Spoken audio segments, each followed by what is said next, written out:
Je l'avais vue avant qu'elle ne me voie. Alina, ma femme, celle avec qui j'avais partagé mon lit pendant 9 ans, celle qui connaissait le rythme de mon cœur et la façon exacte dont j'aimais mon café, était assise en face d'un homme qui n'était visiblement pas sa sœur. Elle était belle, menaçante, même comme on l'est lorsqu'on se sait admiré. Ses cheveux étaient bouclés comme il faut, le genre de boucles qu'elle ne portait que pour les grandes occasions. Son rouge à lèvres, d'un rouge profond, donnait à son sourire un air plus audacieux, plus ample, et quand elle riait, cela résonnait dans le salon bas du restaurant comme dans un film, mais je n'étais pas dans ce film. Elle inclina la tête vers lui. Une légère inclinaison en avant m'en dit long. C'était intime, décontracté, comme s'il l'avait fait une 12aine de fois. Une main se posa sur la table, la sienne se rejoignirent à mi-chemin, leurs doigts entrelacés comme je ne l'avais pas vu depuis des mois, peut-être plus longtemps. Je restai immobile, ce calme qui précède l'orage. Le serveur s'approcha de ma table et me demanda si j'étais prêt à commander. Je ne l'étais pas. Je n'étais pas venu manger. Je le lui fis signe subtilement, fouillai dans mon portefeuille et sortis le petit mot plié que j'avais écrit dans l'ascenseur en descendant du bureau. Mon écriture était nette, régulière. Je l'avais réécrit 4 fois avant de trouver les mots justes. 15. 15 suffisait. Apporte-le lui, dis-je doucement en lui glissant le mot dans la main, un billet impeccable plié en dessous. Juste elle, pas l'homme. Juste elle. Il haussa un sourcil légèrement curieux. Peut-être, mais il ne posa pas de questions. Les meilleurs serveurs ne le faisaient jamais. Il hocha la tête une fois et s'éloigna. De là où j'étais assis, la vue était parfaite. Juste assez d'ombre des ampoules Edison au plafond, juste assez de jazz doux des enceintes pour masquer les battements de mon cœur. Je la regardais siroter son vin, le faire tournoyer comme si elle était une sorte de Samy. Il se pencha et dit quelque chose. Elle éclata de rire, sans filtre. Ce rire était le mien autrefois. Ou peut-être ne l'avait-il jamais vraiment été. Je me souvenais du coup de fil de cet après-midi-là. J'étais assis à mon bureau en train de terminer un rapport quand j'ai décidé d'appeler pour prendre de mes nouvelles. Rien de dramatique, juste comme d'habitude. Elle répondit à la 3e sonnerie, d'une voix familière. « Salut bébé », avait-elle dit. Je vais chez Serena pour la soirée, une soirée entre filles. On va éteindre nos téléphones et mater des émissions de télé-réalité nulles. J'ai ri. Amuse-toi bien. Dis-lui bonjour de ma part. Elle a marqué une pause d'1 seconde de trop. On fera l'affaire. Sauf que moins d'1 heure plus tard, j'ai reçu un texto de Serena.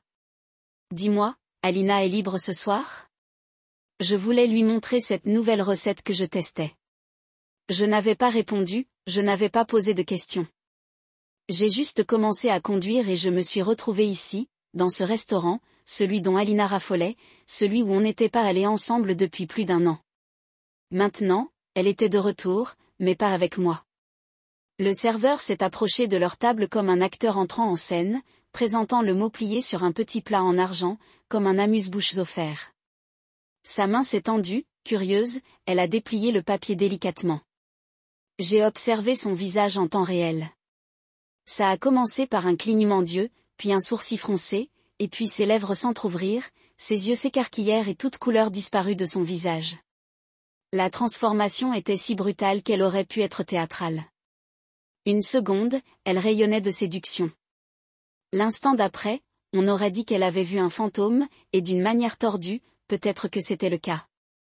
Elle commença à scruter la pièce, affolée, mais essayant de ne pas le paraître. Son regard balaya le bar, les fenêtres, et finalement il se posa sur moi. Je ne clignai pas des yeux, ne bronchai pas. Je levai légèrement mon verre. Un toast silencieux à la vérité révélée. Sa chaise racla bruyamment lorsqu'elle se leva. Dans sa précipitation, elle bascula en arrière et tomba au sol, attirant l'attention des tables voisines. L'homme que son homme leva apparemment les yeux, surpris et confus. Il lui prit le bras, mais elle se retira. Ses lèvres formèrent mon nom, mais aucun son ne suivit. C'était une supplication silencieuse, une prière désespérée lancée à travers la lumière des bougies et le linge.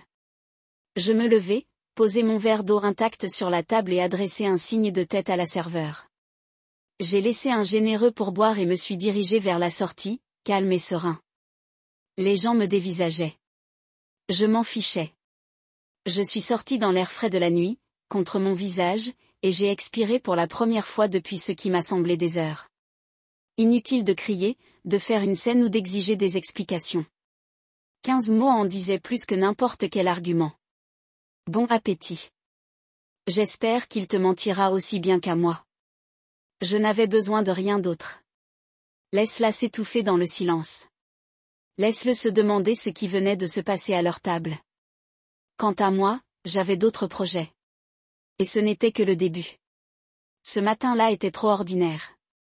Et maintenant, je réalisais que cela aurait dû être mon premier indice. Alina se tenait dans la cuisine, pieds nus, dans ce peignoir gris que je lui avais offert il y a 2 ans, sirotant le thé vert dont elle faisait toujours tant de cas. Un parfum de citron et de menthe emplissait l'espace entre nous. Et pendant une brève seconde, je me suis laissé aller à croire que tout allait bien. Peut-être pas parfait, mais intact. Elle m'a embrassé. La joue, ses lèvres chaudes, mais rapides, presque précipitées. Sa main effleura mon épaule tandis que je prenais mes clés, et elle sourit de son air distrait, un peu répétitif. Conduis prudemment, ma belle, dit-elle. Je serai tranquille aujourd'hui. Serena veut une soirée sans téléphone. Elle est en pleine crise. J'acquiesçai. Son ton ne me préoccupa pas. Elle joua son rôle avec précision. Calme, chaleureuse, familière. Dis-lui que j'ai dit, tiens bon, répondis-je en glissant mes clés dans ma poche. Elle hocha de nouveau la tête, se retournant déjà vers sa tasse, sa robe de chambre ondulant à ses mouvements. Le mensonge glissa entre nous comme un rideau de soie, si doux qu'il ne fit même pas onduler l'air. À midi, j'étais plongé dans les réunions au bureau, les séances de stratégie trimestrielle, les rapprochements de fin de mois. Rien de glamour, juste le genre de travail acharné que je me forgerais la réputation de maîtriser. Mon téléphone vibra doucement dans la poche de ma veste vers 13h47. Je jetai un coup d'œil au nom de Serena. Je m'excusai. Je me doutais que c'était peut-être quelque chose de sérieux. Son ton était décontracté, un peu curieux. Salut Marcus. Question au hasard. Alina est libre pour discuter ce soir? Je voulais lui demander la recette de lasagne qu'elle m'avait promise. J'ai fixé l'écran une seconde de trop avant de répondre. Je crois qu'elle est avec toi, non? Il y a eu un silence. Pas longtemps, juste assez pour que la réalité commence à se fissurer. Non. Je ne l'ai pas vue depuis quelques semaines. Pourquoi serait-elle avec moi? Mon estomac se serra comme un coup de pied. Mon esprit passa en revue les explications possibles, toutes plus absurdes les unes que les autres. Peut-être qu'elle avait mal compris la journée. Peut-être que c'était Serena qui avait oublié. Mais rien de tout cela ne me semblait juste. C'est là que la fissure s'est transformée en gouffre. Je n'ai pas réagi au téléphone. Je n'ai pas juré ni affronté.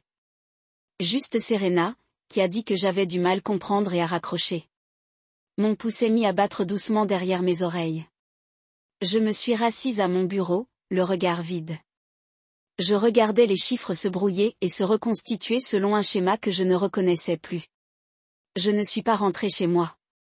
Je n'ai pas appelé Elena. Je ne lui ai même pas envoyé de message pour savoir où elle était vraiment. J'ai juste conduit.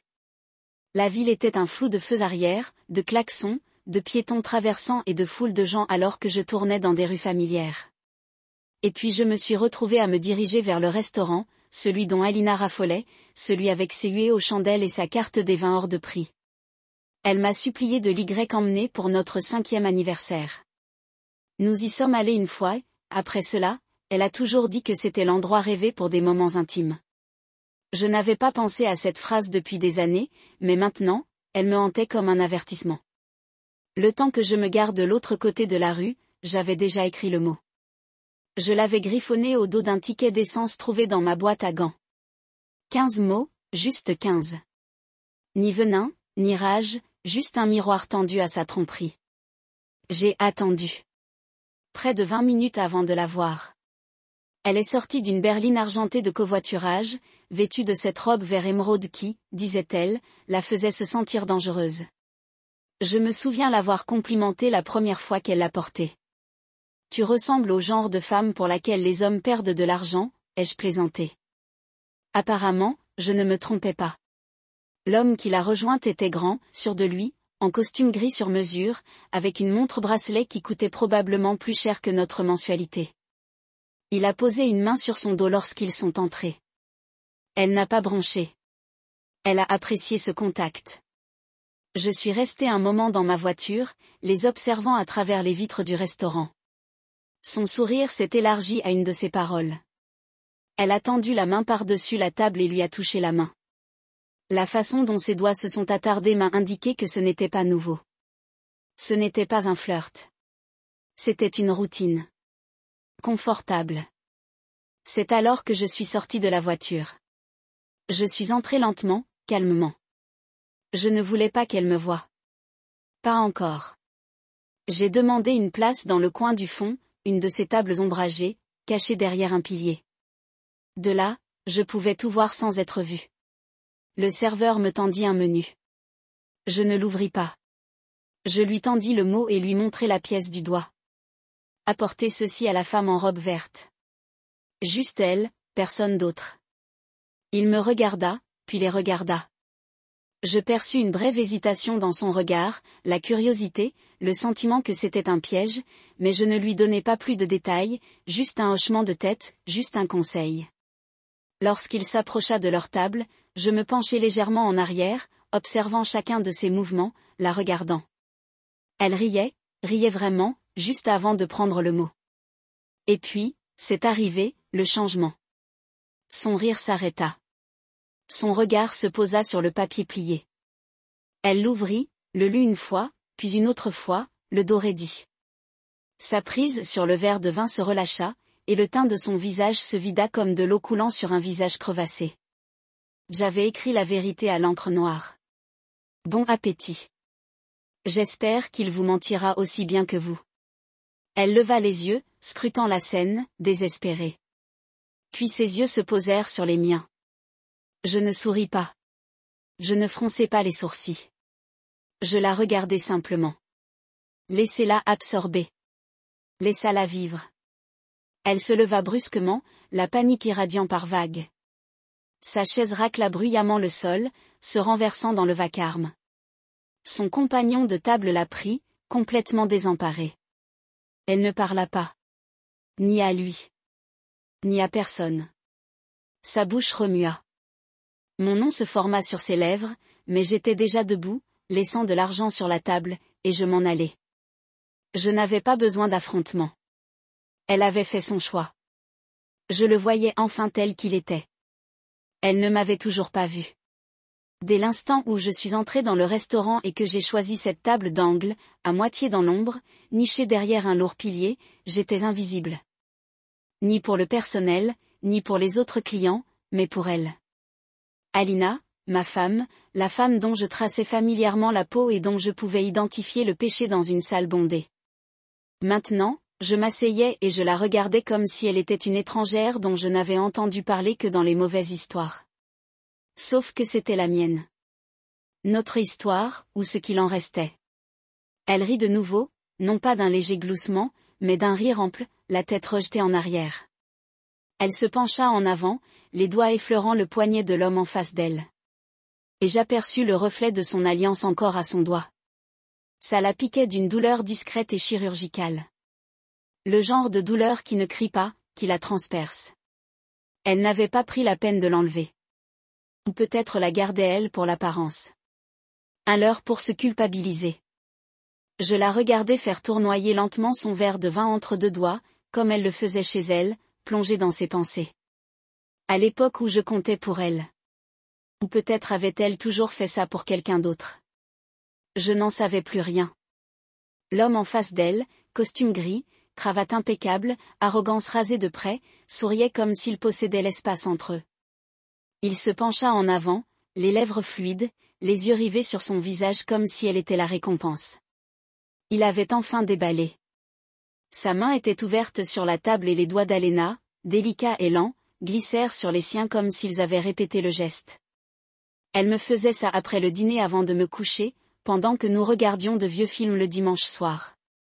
Je me souvenais de ces détails avec une précision engourdie, comme une liste d'objets perdus dans un incendie. On peut encore les décrire parfaitement, même après que les cendres ont tout emporté. Le vin arriva rouge, corsé, son préféré. Le serveur le servit tandis qu'il souriait et hochait la tête. Elle trinqua avec lui, et l'espace d'une seconde, je revis la femme que j'aimais si profondément que j'en avais mal. Une femme qui avait pleuré un jour à notre mariage, qui m'avait serré la main si fort quand elle avait cru que nous avions fait une fausse couche la 2e année. Elle n'avait pas été comme ça depuis des mois. Pas avec moi. Peut-être même des années. Et pourtant, elle était là, vivante, vibrante, rieuse, touchante, rayonnante. Mais pas pour moi. C'était quand quelque chose en moi ne s'était pas brisé. Il n'était pas enragé. Je n'ai pas pleuré. Il s'est éteint. Comme un interrupteur actionné. Une porte s'est fermée. Une lumière s'est éteinte dans une pièce où je n'avais plus besoin d'entrer. La clarté était troublante dans son silence. Pas de panique, pas de coup de tonnerre dans ma poitrine, juste cette froide prise de conscience que j'avais regardé une pièce que je croyais avoir écrite, pour finalement réaliser que quelqu'un d'autre en avait détourné le scénario depuis longtemps. J'ai fouillé dans la poche de mon manteau et en ai sorti le papier plié, 15 mots, proprement ancrés. C'était comme une lame et un pansement à la fois. Je l'ai regardé une dernière fois et l'ai fait glisser sur la table tandis que le serveur s'approchait. Il s'est arrêté près de moi. Je lui ai tendu le mot, j'y ai glissé un billet plié et j'ai pointé subtilement leur table du doigt. Juste elle, ai-je dit. Pas lui. Juste elle. Il m'a lancé le regard d'un homme qui ne veut pas s'impliquer, mais je m'en fichais. Il a hoché la tête et s'est éloigné, et j'ai attendu. Je n'ai pas bu l'eau devant moi. Je n'ai pas gigoté. Je n'ai pas consulté mon téléphone ni jeté un coup d'œil autour de moi. Je l'ai juste observé. Je l'ai vu sourire tandis qu'elle se penchait vers lui. Je l'ai vu briller dans ses yeux lorsqu'il disait quelque chose de charmant. J'ai observé les petits gestes qu'elle me réservait.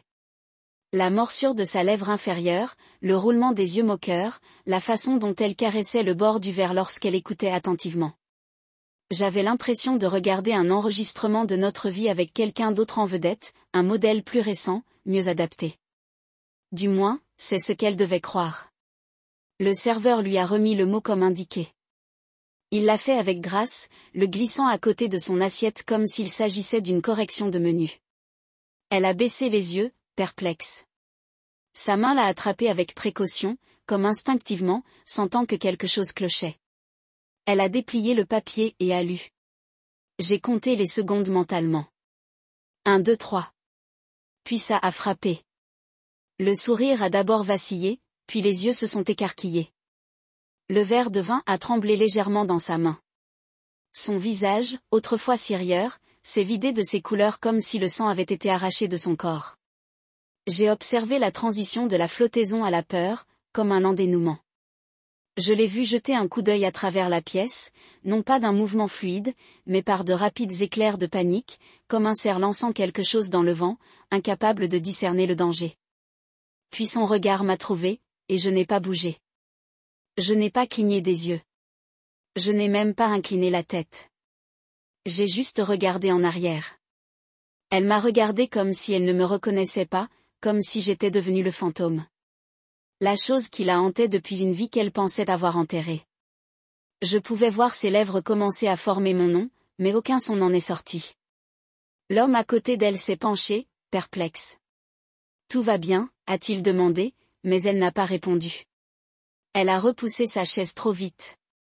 Elle est tombée derrière elle avec un grand fracas, surprenant les convives.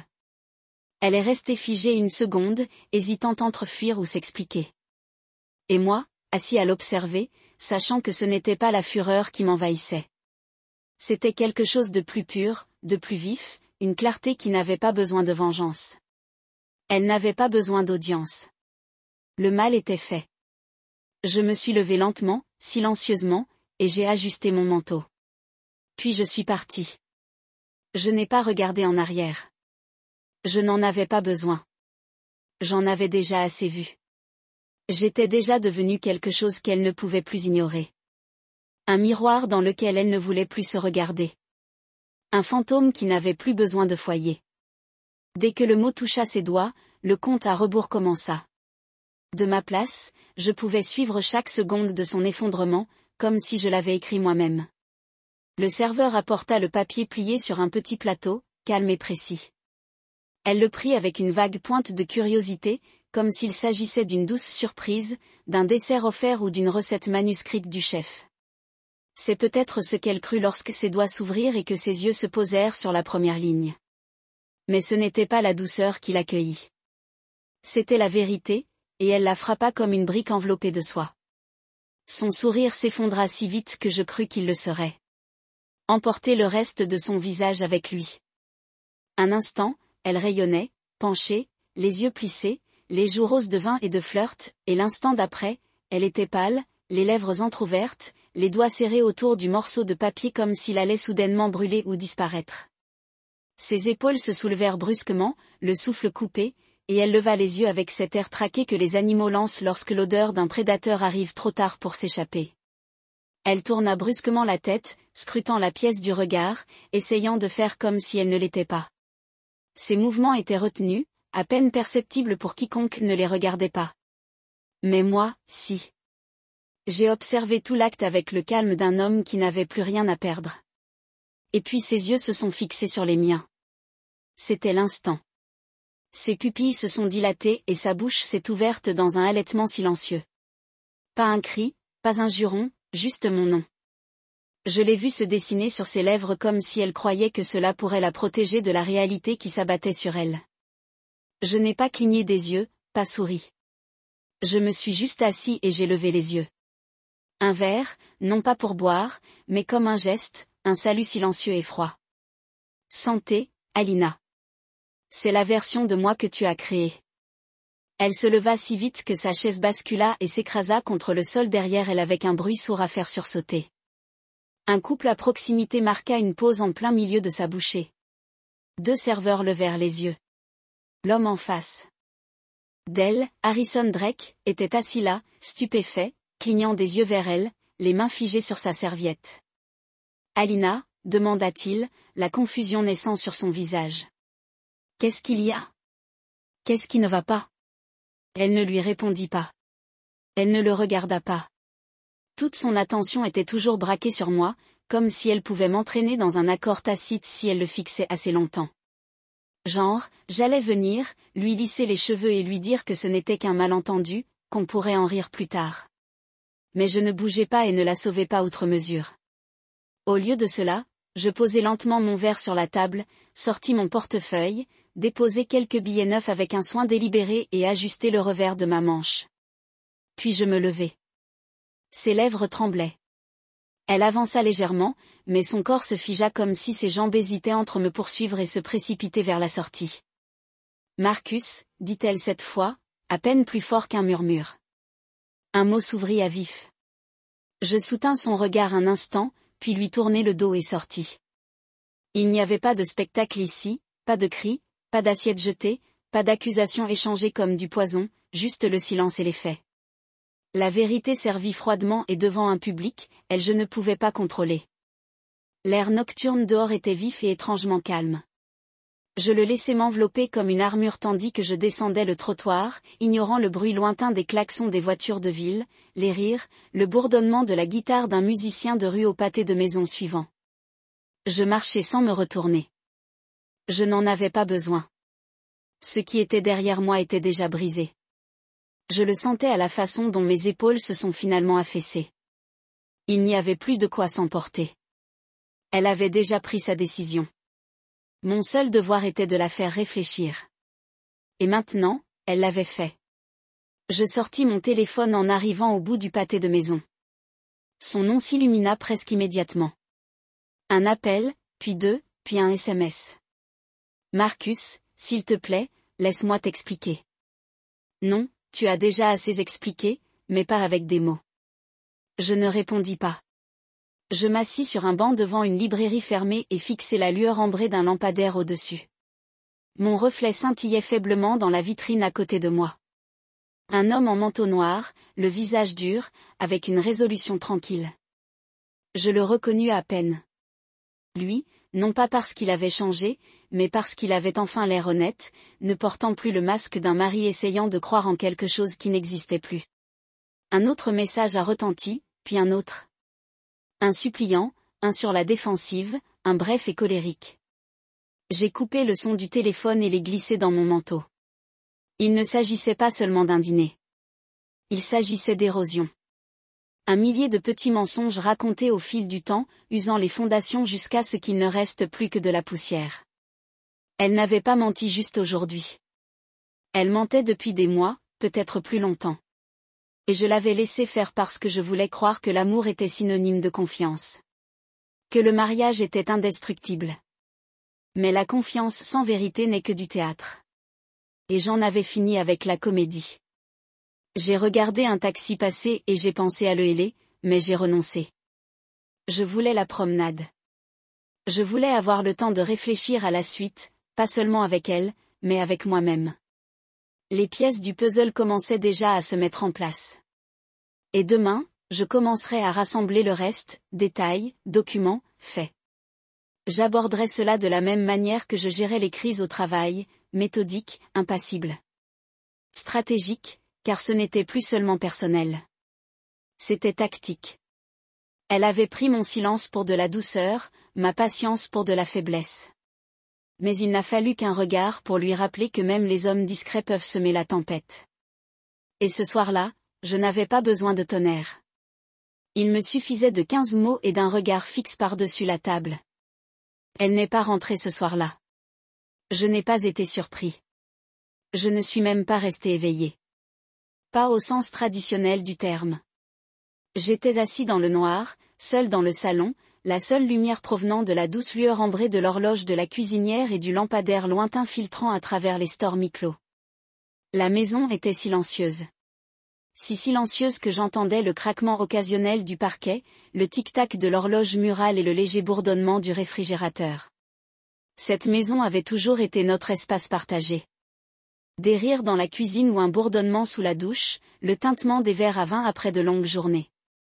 Mais cette nuit-là, elle résonnait comme un lieu abandonné. Les meubles ne nous semblaient plus être. Les murs, autrefois ornés de photos de nous dans les vignobles, à des mariages et lors de week-ends d'escapades, ils ressemblaient aux décorations d'une vie que je commençais peu à peu à renier. Je sirotais de l'eau, pas du whisky, pas du vin, juste de l'eau. Froide et simple. Je ne cherchais pas à engourdir quoi que ce soit. Je voulais de la clarté, et le silence me l'apportait. Il était 3h12 du matin lorsque mon téléphone a vibré contre la table basse. Je n'ai pas sursauté. Je n'ai même pas tendu la main immédiatement. Je savais qui c'était. Quand je me suis finalement penché en avant et que j'ai retourné l'écran, son nom s'est allumé. Alina Marcus, s'il vous plaît. Parlons.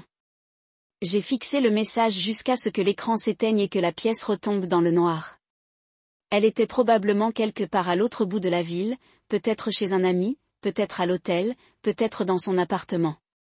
Où qu'elle soit, elle savait qu'il valait mieux ne pas franchir cette porte ce soir. Elle temporisait, se ressaisissait, essayait d'inventer une version des événements qui sonnerait comme un accident plutôt qu'une trahison. Mais je n'étais pas là. L'envie de fiction. Je me suis levée et suis allée tranquillement dans la chambre, mais je n'ai pas dormi. Pas encore. J'ai ouvert ces tiroirs un par un, prudemment, méthodiquement, sans vouloir détruire, juste pour examiner. Ce que j'ai trouvé n'était pas rageant. Ce n'était même pas choquant. C'était une confirmation. Des reçus d'hôtel qu'elle avait prétendument utilisés pour des week-ends de conférences, soigneusement rangés dans sa boîte à bijoux. Des relevés téléphoniques, certains numériques, d'autres imprimés, montrant des appels nocturnes à des numéros que je ne reconnaissais pas. Et des photos enfouies au plus profond de son disque dur. Je n'avais même pas prévu de les trouver, mais elles étaient là. Des selfies pris dans des miroirs qui n'étaient pas chez nous. Une photo de 2 verres à vin près d'une baignoire. Une Delan. Lingerie que je n'avais jamais vue auparavant. Elle n'avait pas cherché à brouiller les pistes. Elle avait simplement supposé que je n'irais jamais voir. C'était ce qui me glaçait. Non seulement qu'elle trichait, mais qu'elle ne pensait pas que je le remarquerais. Ou pire, qu'elle se fichait que je le remarque. Je l'ai fait. Je me suis assis au bord du lit, son tiroir encore entrouvert derrière moi. J'ai regardé notre photo de mariage encadrée sur la table de nuit. Elle paraissait si jeune dessus. Si sûre d'elle, son large sourire, mon bras autour de sa taille, tous deux regardant droit devant nous comme si l'avenir ne pouvait nous atteindre. J'ai tendu la main et posé le cadre face contre terre. Je n'étais plus prêt à regarder cette version de nous-mêmes. Pas maintenant que je savais ce qui m'attendait au bout de cette allée. Quand le soleil a commencé à filtrer à travers les stores, j'ai entendu le léger cliquetis de la porte d'entrée qui s'ouvrait. Je n'ai pas bougé. Ses pas avançaient lentement, prudemment, comme quelqu'un entrant chez un inconnu. J'entendais l'hésitation à chaque pas. Elle n'était pas sûre que je sois encore là. Une partie d'elle-même espérait probablement que je n'y sois plus.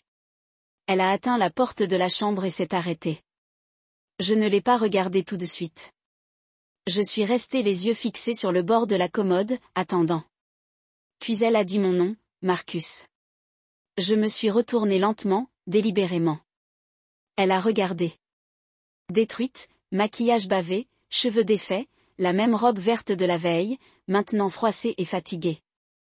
Elle tenait ses talons à la main, et sa voix tremblait comme si elle n'avait pas parlé depuis des heures. Je ne dis rien. Elle entra. S'il te plaît, je ne savais pas comment te regarder en face. Alors pourquoi es-tu revenu, demandai-je d'une voix calme. NDR. Il n'y avait aucune colère, juste une sorte de curiosité creuse. Elle regarda le sol. Parce que je te dois la vérité. Je me levai, passai devant elle dans la cuisine. Elle me suivit. Je ne lui offris pas de café. Je ne lui demandai pas si elle avait mangé.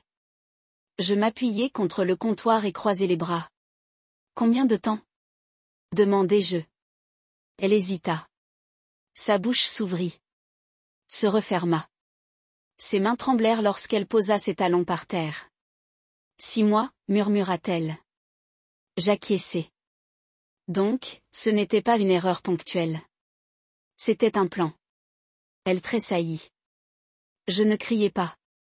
Je ne jetai rien ni n'accusai. Ça aurait été je lui ai donné quelque chose à quoi se raccrocher. Une excuse pour me dépeindre comme réactive, émotive, blessée. Mais je ne lui donnais pas ça. Je n'étais pas là pour supplier ou me battre. J'aurais dû te le dire, dit-elle faiblement. Je pensais pouvoir mettre fin à tout ça avant que tu ne le découvres. Mais tu ne l'as pas fait. Elle leva les yeux vers moi, les yeux brillants. Je ne voulais pas te perdre. Tu le voulais déjà. J'ai dit, tu n'as juste pas remarqué quand. Elle s'est rapprochée et j'ai reculé. Elle s'est arrêtée. Je sais que je ne mérite pas le pardon, a-t-elle dit. Mais j'ai besoin que tu comprennes. Ça n'a pas commencé comme ça. Ça n'était pas censé vouloir dire quoi que ce soit. Je me suis sentie vue à nouveau. Vivante. Ça m'a blessée. Même si je ne l'ai pas laissé paraître. Saine, ai-je répété. Et je suppose que je n'étais qu'un meuble.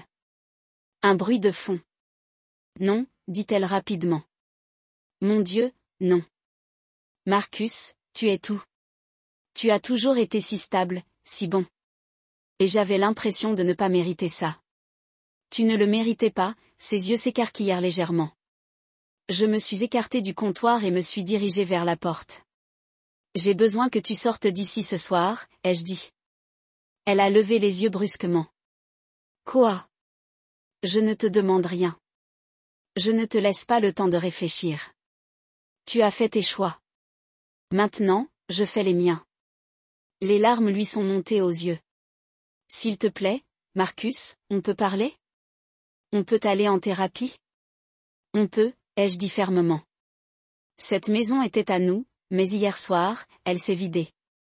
Tu l'as vidée à chaque mensonge, chaque texto, chaque séjour à l'hôtel. Elle a réessayé. Marcus, j'ai ouvert la porte d'entrée. J'ai laissé la clé sur le comptoir.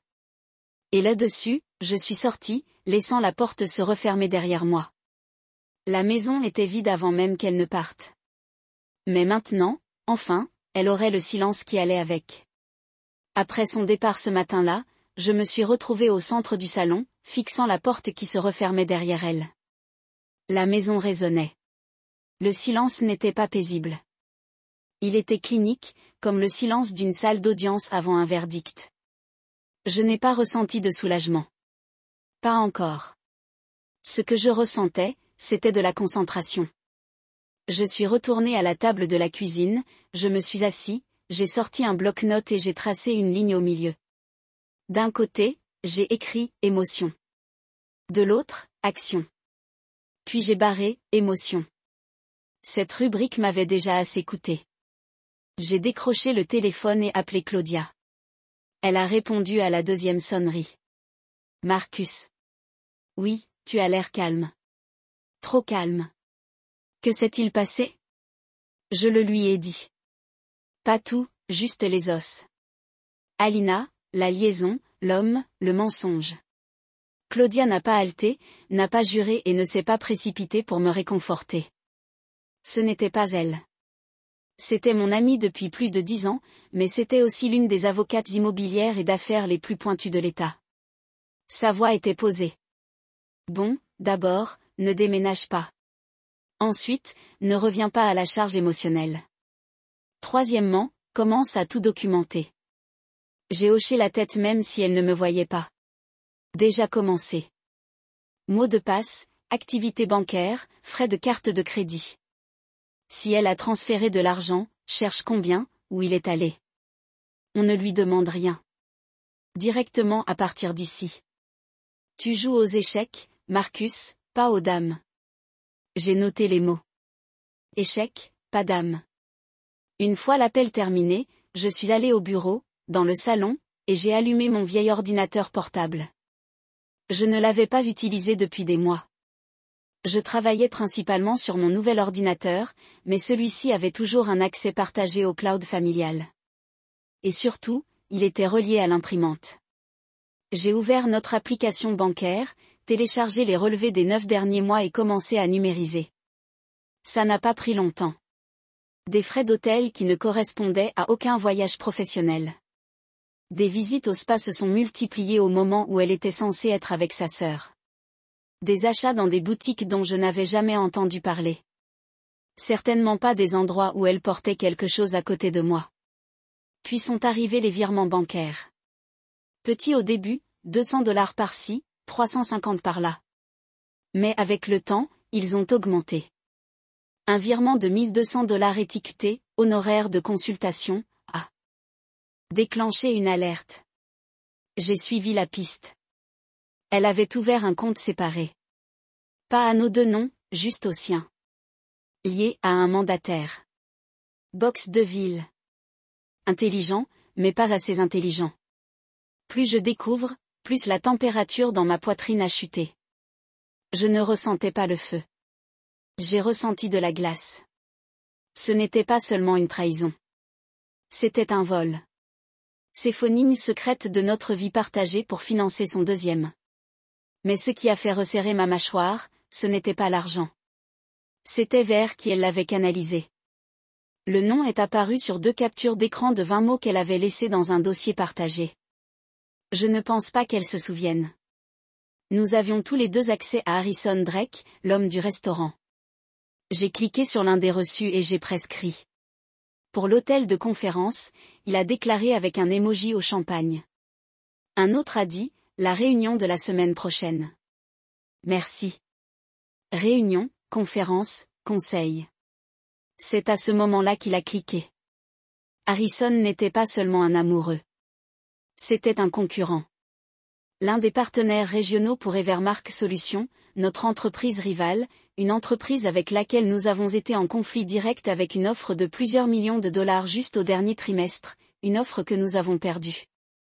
Mes mains saisissaient le bord de la table alors que je me penchais en avant et que je ouvrais les fichiers de l'entreprise partagée que j'avais téléchargés des semaines plus tôt pour une présentation. J'ai comparé notre tarification de soumission interne à la soumission publique d'Evermark pour le même projet. Il nous avait sapé de 3,6%. Le chiffre exact que j'ai présenté à notre équipe de direction lors d'une session confidentielle. Personne en dehors de mon département n'aurait dû avoir accès à ce numéro. Personne, sauf Alina, qui travaillait souvent à domicile et ne faisait stocker le mot de passe de l'administrateur lorsqu'elle m'a aidé à doubler les rapports chèques. Je me suis assis, stupéfait. Ce n'était pas seulement l'infidélité. C'était un sabotage industriel. Elle avait pris ma confiance et l'avait transformée en effet de levier. Les discussions sur les oreillers se sont transformées en informations privilégiées. La trahison s'est transformée en affaire. J'ai ouvert un dossier sécurisé sur mon ordinateur portable et j'ai commencé à créer une chronologie, des dates, des transferts, des emails. J'ai pris des captures d'écran, des déclarations imprimées, créé des sauvegardes sur un lecteur flash chiffré. Claudia m'avait dit une fois, agir toujours comme la salle d'audience est à 5 minutes.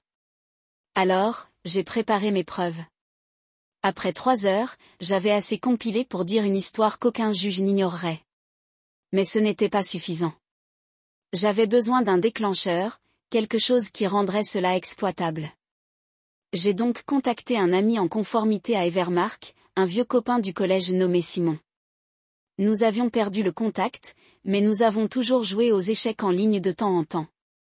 Je lui ai envoyé un message vague mais net. Vous voudrez peut-être vérifier si votre nouveau gars régional est des mains propres.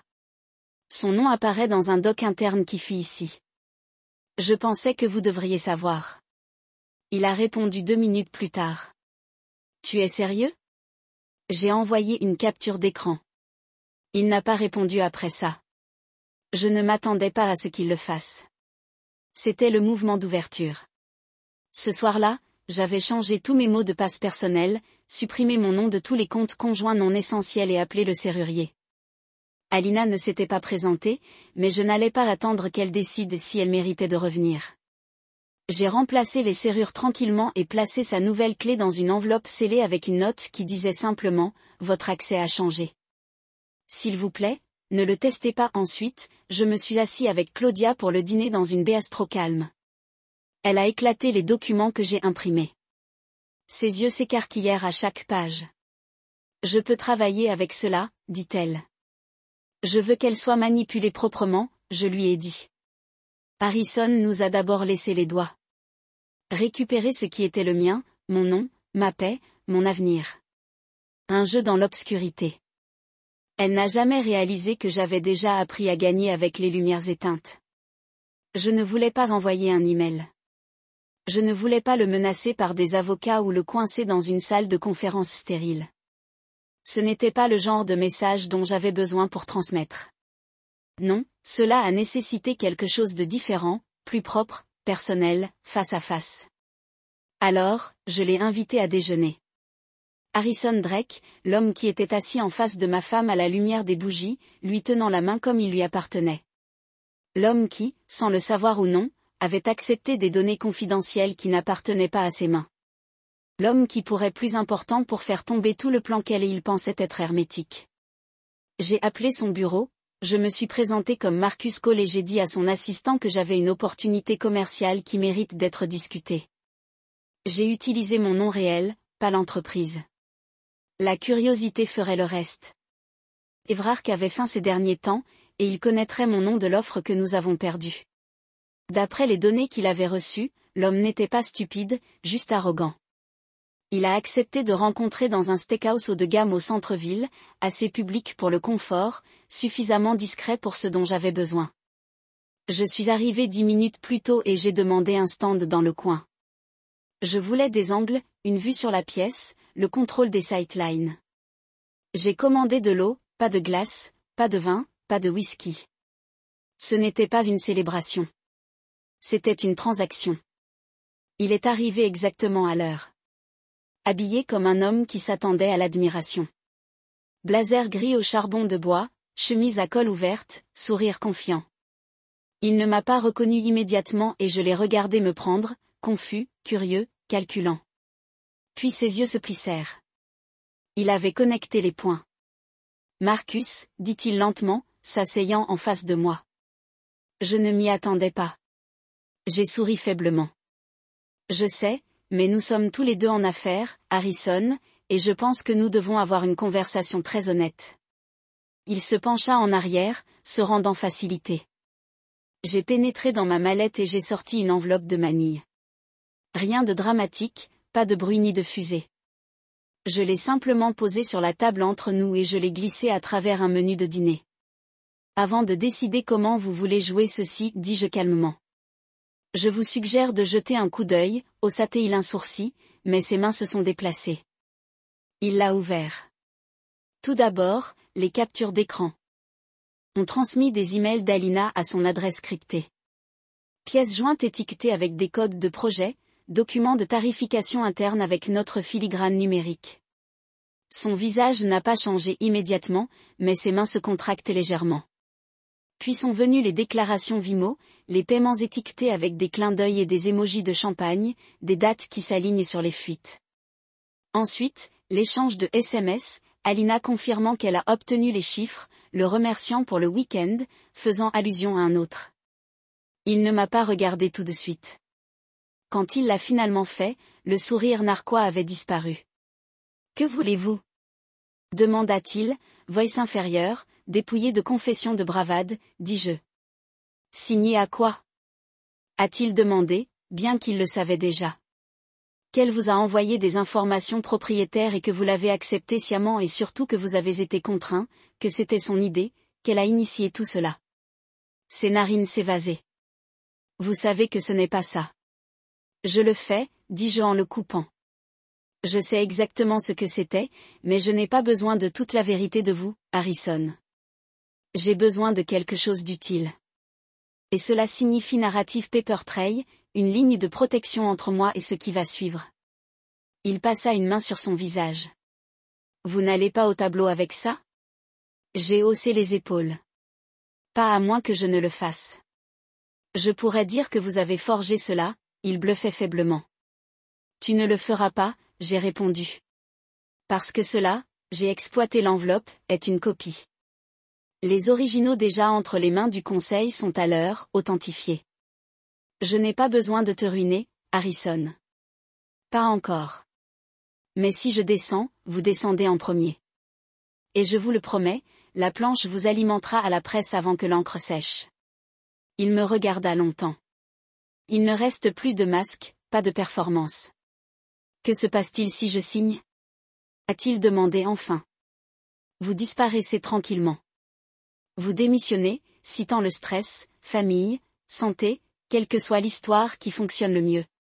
Vous me donnez la déclaration signée. Je le garde scellé à moins que je ne sois obligé de l'utiliser. Et vous laissez Alina hors de votre bouche, de votre boîte de réception et de votre avenir. Ses lèvres se pressaient dans une fine ligne. Elle m'a utilisé aussi, tu sais. Je l'ai regardée et je n'ai rien dit. Elle m'a dit que vous m'en fichiez. Que tu étais froid, qu'elle était seule dans ce mariage. Ensuite, vous vous mentiez tous les deux, dis-je. Mais je ne le suis pas. Il a ramassé le stylo que j'ai glissé sur la table et a signé la déclaration que j'avais déjà tapée. Pas d'hésitation, juste le son de l'encre contre le papier. Quand il l'a remis, il avait l'air de 20 livres plus léger, mais pas en soulagement. En démission, elle ne vaut pas ça, marmonna-t-il. Je sais. Nous avons serré la main. Il se leva et partit d'abord, tranquillement. J'ai attendu encore 5 minutes à regarder le papier devant moi. Ensuite, je l'ai placé dans ma mallette et j'ai laissé le restaurant sans finir mon eau. Je ne le vois pas venir, dis-je tranquillement. Elle essaiera de le nier, de le tordre, mais ceci. Claudia a plié le papier. Cela la met dans checkmate. Il ne s'agit plus seulement de la tricherie. Non, j'ai dit. Maintenant, il s'agit de dégâts. Claudia m'a donné un coup d'œil. Qu'est-ce qui est le prochain ? Sache que c'est son dernier repas sous mon toit. Claudia n'a rien demandé d'autre. Elle n'en avait pas besoin. Le piège avait déjà été réglé. Et maintenant, c'était juste une question de le regarder se fermer. Cette nuit-là, j'ai cuisiné, non pas parce que je lui manquais ou que je voulais raviver quoi que ce soit, mais parce que j'ai compris le pouvoir de l'illusion. Le parfum de romarin et de citron a rempli la maison alors que le saumon rôtit dans le four. L'ail et le beurre grésillaient dans une casserole tandis que le riz jasmin mijotait bas et lent. J'ai mis la table comme je l'avais eu tant de fois auparavant. Ses assiettes en céramique blanche préférées, ses vraies serviettes, pas sur du papier, les verres à vin que nous avons reçus comme cadeau de mariage de sa tante. Tout ressemblait exactement à une nuit conçue pour la romance. Mais ce n'était pas le cas. C'était la fermeture, structurée, plaquée et chronométrée sur la précision. Je ne portais pas de costume, juste une chemise blanche propre, des manches enroulées. Veille. Le genre de look qu'elle comprimait quand je me suis préparée tard dans un vendredi soir. Au moment où elle est entrée, la nourriture était prête. La maison était chaleureuse et calme. Le jazz a joué bas dans le contexte. Les lumières étaient tamisées juste assez pour la faire se sentir intime. Elle franchit la porte et s'arrêta. Je l'ai regardée se figer, un pied à l'intérieur, comme si elle était entrée dans un rêve qu'elle n'était plus sûre à lui appartenir. Elle était habillée en jean simple, un chemisier de la marine, pas de bijoux. Ses yeux passaient de la cuisine à la table puis vers moi. Prudent, curieux. « Vous avez cuisiné ?» demanda-t-elle, voix petite, hésitante. J'ai souri. Un dernier repas avant de partir ? Elle cligna des yeux, son corps secouant visiblement. Quoi ? J'ai fait signe à son siège. S'asseoir. Manger. Nous parlerons. Elle planait près de la chaise pendant un moment, l'incertitude qui la pendait comme statique. Puis elle s'est assise. Elle n'a pas touché la nourriture tout de suite, a juste regardé l'assiette comme si ce pourrait être un piège. Je lui ai versé un verre de vin. Le même Pénino qu'elle achetait en vrac. Elle l'a regardé mais ne l'a pas soulevé. Je pensais que tu étais en colère, a-t-elle dit après un moment. J'ai répondu. Puis j'ai réalisé quelque chose. La colère vous donne quelque chose.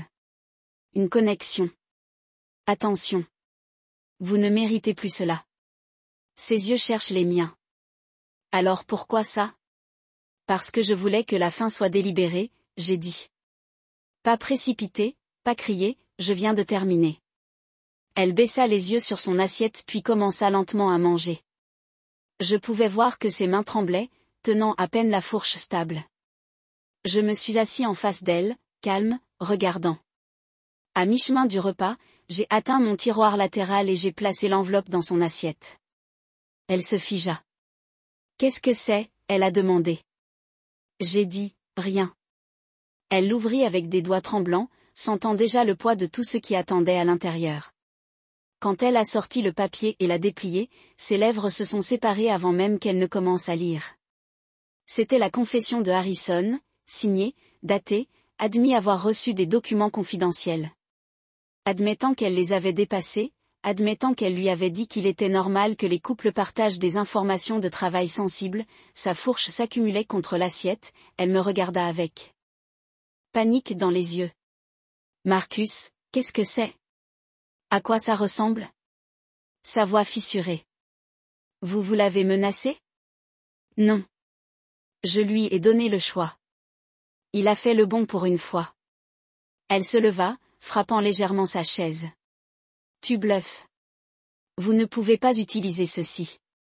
Oh, mais je peux, dis-je, debout lentement. Et je devrais, mais je ne le ferai pas. Pas devant le tribunal. Elle recula comme si un coup pouvait suivre. Ce n'est pas le cas. Pourquoi pas ? Parce que je ne suis pas après la vengeance, Alina. Je suis après la liberté. Et vous venez de signer les documents avec cela. Elle avait l'air qu'elle ne pouvait pas respirer. Marcus, s'il vous plaît. J'ai fait une erreur. Non, dis-je brusquement, se rapprochant. Une erreur est d'oublier un anniversaire. Une erreur est de dire quelque chose de cruel dans un argument. Qu'est-ce que tu as fait ? C'était un plan. Une double vie. Vous m'avez trahi personnellement et professionnellement. Vous avez vendu notre maison et ma confiance et mon travail. Tout pour un homme qui a signé une confession pour sauver son propre cou. Des larmes ont commencé à renverser ses joues. Je pensais que je pouvais m'arrêter avant que ça arrive aussi. Je pensais avoir tenu une main. Toi ne pouvais plus expliquer. Vous aviez des mois à nettoyer. Je vous ai donné de gentillesse. Silence. Chambre. Vous en avez utilisé chaque centimètre pour tordre le couteau plus profondément. Sa voix trembla. Alors quoi maintenant? Vous déménagez demain matin. J'ai déjà arrangé pour que vos affaires soient boxées. Claudia gère les documents. Le divorce sera propre si vous coopérez. Je ne veux pas de votre argent et je ne vous exposerai pas à moins que vous ne me fassiez. Et la confession, a-t-elle chuchoté, reste dans mon coffre-fort. Vous ne me donnez aucun problème et il ne voit jamais la lumière du jour. Mais si vous essayez de mentir, de manipuler ou de faire glisser cela, j'enverrai des copies au conseil d'administration d'Evermark et à notre équipe juridique. Ses genoux donnaient légèrement et elle agrippa le bord de la table pour se stabiliser. Je n'ai jamais voulu te blesser, a-t-elle dit. Mais vous l'avez fait, j'ai répondu. Et vous avez continué à le faire même lorsque vous avez vu ce qu'il me faisait. Vous m'avez regardé me taire immobile et fatigué et au lieu de vous arrêter, vous avez continué à sourire pendant que vous aiguisiez la lame. Elle baissa la tête. J'ai pris le diffusion de l'évier, lavé le mien en silence, puis séché lentement mes mains. Quand je me suis retournée, elle se tenait toujours là, perdue, comme si elle ne savait pas comment la pièce s'était déplacée jusqu'à présent de son contrôle. Vous m'avez dit une fois que j'étais l'endroit le plus sûr que vous ayez jamais connu, dis-je tranquillement. Et vous l'avez mis en feu. Elle leva les yeux mouillés. Je t'aimais. Non, j'ai dit que tu aimes ce que je t'ai donné. La stabilité, la vie. Mais moi. Vous m'avez jeté au moment où quelque chose de brillant est venu. Elle a fait un pas vers moi. J'ai reculé. C'est fait, Alina. C'était votre adieu. Elle regarda autour de la pièce comme si cela pourrait contester avec moi, comme les photos et les meubles se lèveraient et offriraient son abri. Mais ils ne l'ont pas fait. Je me dirigeai vers la porte d'entrée et l'ouvrai. Elle s'est tenue congelée pendant un autre moment, puis a finalement bougé. Elle me dépassa lentement, la tête s'inclina, l'enveloppe toujours dans sa main comme un fil vivant. Au seuil, elle s'est arrêtée. Je n'ai jamais pensé que cela se terminerait comme ça, murmura-t-elle. J'ai répondu. Au moment où tu m'as regardé dans les yeux et que tu as menti sans tressaillir. Puis j'ai fermé la porte derrière elle, je l'ai verrouillée et j'ai éteint la musique. La salle de conférence de Howell et Cross avait toujours été un lieu de puissance calme. Verre givré, bois poli, chaises qui ressemblaient à des trônes pour des cadres qui souriaient rarement. Mais je ne m'assitais pas à cette table pendant des années à travers des fusions, des audits, des réalignements stratégiques, mais jamais avec un dossier dans mes mains qui pouvait mettre fin à la carrière de quelqu'un, ou si cela était inapproprié. AM. Contact. 32, la pièce était scellée, le café versé et la terrasse à glissière sur le projecteur aérien à scintiller à la vie. La présentation trimestrielle était déjà en cours, mais j'ai à peine entendu les chiffres. J'ai regardé le nom de Harrison apparaître lors de la ventilation compétitive, le nouveau partenaire régional d'Evermark. Leur avantage soudain au deuxième trimestre pendait toujours comme de la fumée dans la pièce. Une gêne tacite qui nous avait coûté un contrat majeur et des semaines de contrôle des dommages. Quand c'était à mon tour, je me suis tenue. Avant de passer à la protection des revenus et à la modélisation des propositions stratégiques, j'aimerais attirer quelque chose d'autre à votre attention. La pièce s'est légèrement calmée. J'ai rencontré un modèle qui, je crois, a eu un impact significatif sur notre dernière offre de compétition. Plus précisément, celui que nous avons perdu pour toujours. William se pencha en avant. Vous avez une théorie? Non, j'ai dit que j'avais une preuve. J'ai ouvert le dossier et j'ai commencé à distribuer des copies, imprimées, tabulées, annotées. Je n'ai pas mentionné ma femme. Je n'ai pas parlé de son nom. Les documents que j'ai présentés n'avaient pas besoin. Les horodatages, les en-têtes de courrier électronique et les détachements racontaient l'histoire mieux que toute accusation n'a jamais pu. Je suis resté clinique. Détaché. Un homme délivrant des faits, sans chercher de la sympathie. Ceci, dis-je, est une ventilation des données propriétaires divulguées directement à un membre de l'équipe d'Evermark, un Harrison Drake. Données spécifiques au prix, à la synchronisation des propositions et aux points fins contractuels qui ont été utilisés pour saper notre offre avec une précision alarmante. Myriam leva un front en parcourant.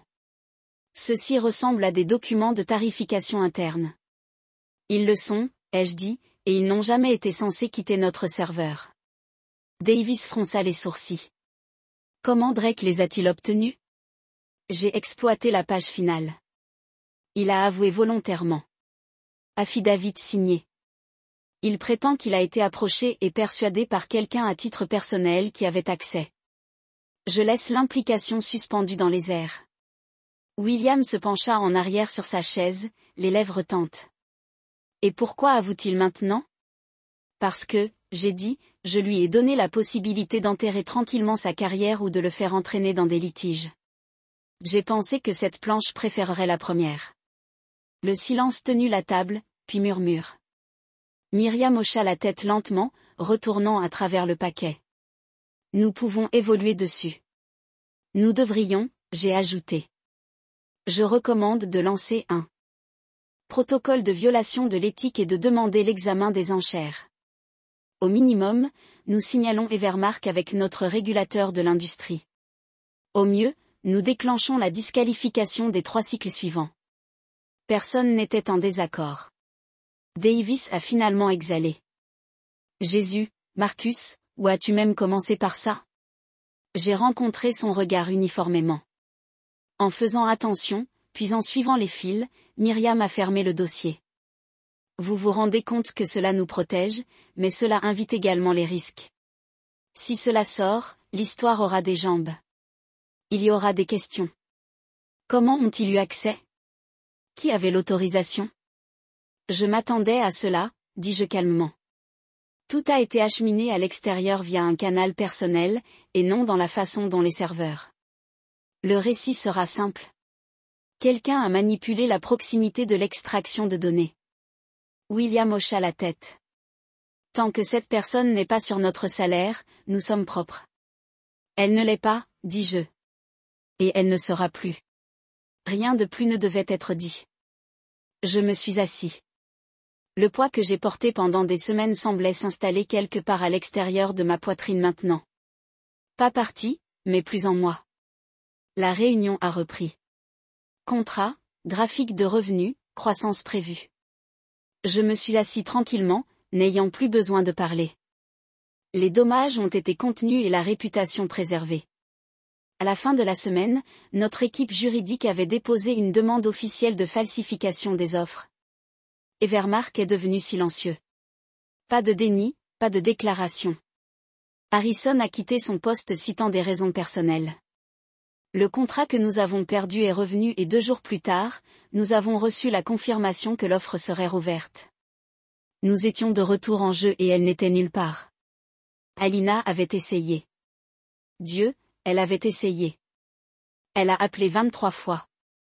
Je comptais parfois des minutes d'intervalle. Puis vinrent les emails longs, émotionnels et frénétiques écrits comme de la poésie. Des souvenirs ont armé comme des écoles de négociation.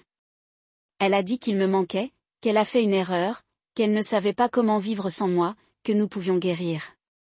Je n'ai répondu qu'une seule fois. Un seul sujet email. Ce n'est pas une vengeance. Corps, c'est une conséquence. Je l'ai bloqué après ça. Même ses parents ont tendu la main. Une visite, une messagerie vocale, un texte avec une vieille photo de famille attachée comme s'il pouvait déverrouiller quelque chose de sentimental. J'ai rendu leur clé de rechange par courrier. Pas de notes, pas de message, juste la clé d'une enveloppe rembourrée. Je ne connaissais plus personne. Je n'avais pas brûlé la maison. J'ai juste arrêté de le tenir. Ce week-end, j'ai traversé mon quartier alors que le soleil plongeait bas. J'ai dépassé les couples qui marchent sur les chiens, les enfants à vélo, les arroseurs broyant des pelouses fraîches. Tout avait l'air, mais je me sentais différent, comme si j'avais traversé quelque chose dont je ne pouvais pas revenir. Je me suis arrêté au bord du lac au bord du parc. L'eau toujours en argent et j'ai respiré. Pour la première fois depuis des mois, je ne vérifiais pas mon téléphone. Je ne scrutais pas les signes. Je ne doutais pas de mon instinct. J'étais encore le silence ne me faisait plus peur. Cela ressemblait à la paix. Ce jeu de réunion n'avait jamais été de pouvoir. Pas vraiment. C'était une question de restauration, dignité, précision. Revenir dans la tempête avec ma tête et mon record est propre. Parce qu'à la fin, je n'avais pas besoin d'applaudissements. J'avais juste besoin de vérité et d'une chaise à table que personne ne pouvait me prendre à nouveau. C'est étrange le genre de pensée qui monte quand tout est enfin silencieux. Aucune audience, pas de courriel, pas de téléphone bourdonnant d'excuses, juste du silence. 3 mois s'étaient écoulés depuis que j'ai fermé cette porte sur Alina et les verrouillé derrière elle. Les documents avaient été déposés. Le compte se sépare. Elle n'a rien contesté. Peut-être qu'elle a finalement réalisé qu'elle n'avait pas de terrain pour se tenir debout. Ou peut-être qu'elle voulait juste disparaître avant que son nom ne résonne dans une salle d'audience. Quoi qu'il en soit, je n'ai pas poursuivi les réponses. Je laisse juste le silence parler pour nous deux. Mon nouvel endroit était petit et intentionnel. Une cabine moderne de 2 chambres près du lac, entourée de pins, et le genre d'immobilité que vous ressentez dans vos côtes. Pas de circulation urbaine, pas de voisins à proximité, juste le coup d'eau contre le quai et le murmure du vent à travers de grands arbres. Je l'avais trouvé sur un en fin de soirée, inscrit sur un site immobilier silencieux qui n'avait pas été mis à jour depuis des semaines.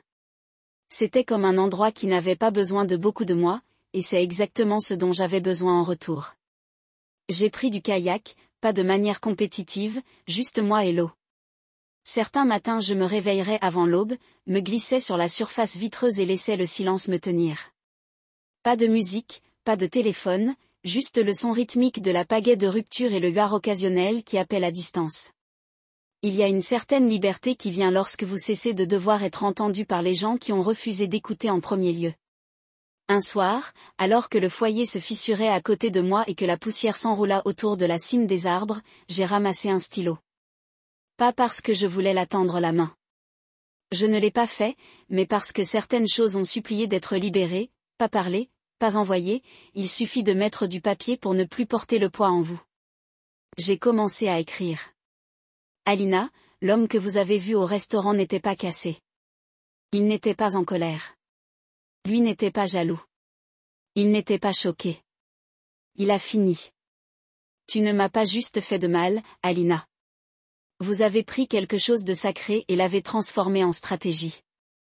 Vous avez transformé la chaleur en monnaie. Chaque rire que vous avez partagé avec lui. Chaque mensonge que vous avez raconté avec un regard régulier. Chaque secret que vous avez enveloppé en silence. Ce n'était pas seulement une trahison. C'était un plan pour éraser. Tu ne m'as pas oublié. Tu m'as remplacé. Et puis vous vous attendiez à ce que je vous applaudisse pour être venu après que la tempête ait déjà noyé la maison. Je pense que ce qui me hante le plus n'est pas ce que vous avez fait. C'est la facilité avec laquelle vous avez souri en le faisant. Comment tu as embrassé ma joue le matin, m'as dit que tu m'aimais et que tu es parti avec tes mensonges cachés parfaitement dans ton sac. Mais j'ai appris quelque chose de toi. J'ai appris à reconnaître la vérité non pas par des mots, mais par des modèles, par des absences. J'ai appris à me faire confiance à nouveau. Comment construire quelque chose à partir de l'épave sans l'appeler des ruines? Je ne te déteste pas. Je ne crois tout simplement pas que vous méritez une autre seconde de mon temps. J'espère que tu trouves ce que vous cherchiez. Quoi que ce soit que je ne l'étais pas. J'espère qu'un jour où le bruit se calme et que le charme s'aboutit, vous vous asseyez avec le silence que vous avez gagné. Parce que et ça ne m'a pas cassé. Il m'a construit. Au revoir, Marcus. J'ai lu la lettre 1 fois, puis 2 fois. Mon écriture était calme, délibérée. Chaque phrase était finale, mesurée, honnête. Il n'a rien demandé. Pas de pitié, pas de pardon, pas de compréhension. C'était le point. J'ai plié la page soigneusement, je me suis dirigé vers le foyer et je l'ai déposé. Les flammes ont attrapé rapidement, en crondant les bords jusqu'à ce que les mots noircissent et se tordent en cendres. Certaines lettres sont censées être écrites, non livrées. Ils ne sont pas pour le destinataire. Ils sont pour l'écrivain pour effacer la piste pour tout ce qui vient ensuite. Je me tenais là en regardant le dernier morceau de son se recroqueviller dans la fumée et je me sentais plus léger que je ne l'avais fait depuis des années. Plus tard dans la semaine, j'ai reçu un appel de William au bureau. Il m'a dit qu'ils avaient accéléré le nouveau contrat et ont officiellement rétabli mon avance sur la stratégie de proposition. Lui j'ai demandé si je voulais retourner au bureau à plein temps. Je l'ai remercié et j'ai dit, non, je travaillerai à distance à partir de maintenant. Les livrables ne souffriraient pas, mais ma paie devait rester sans compromis. Il a compris. La société avait survécu. Ainsi. Dimanche, Claudia s'est arrêtée avec son partenaire et une bouteille de vin. Nous nous sommes assis sur le pont, en regardant le lac se tourner vers l'or en début de soirée. Elle a demandé comment je faisais. La mendicité, une grandeur qui laisse le silence peut-être tout aussi forte. Était censée blesser parfois. M'a fait noble. Non, plus maintenant. Maintenant, je crois qu'il faut choisir la paix plutôt que la performance. Je crois qu'il faut m'éloigner avant de perdre mon reflet, essayant de sauver quelqu'un qui ne veut pas être sauvé. Je crois aux lettres brûlantes non pas par colère mais par liberté. Et surtout, je crois que lorsque quelqu'un vous montre qui il est, vous n'avez pas besoin de lui demander de le répéter. Vous écrivez simplement vous-même, pliez soigneusement et laissez le feu terminer ce qu'ils ont commencé.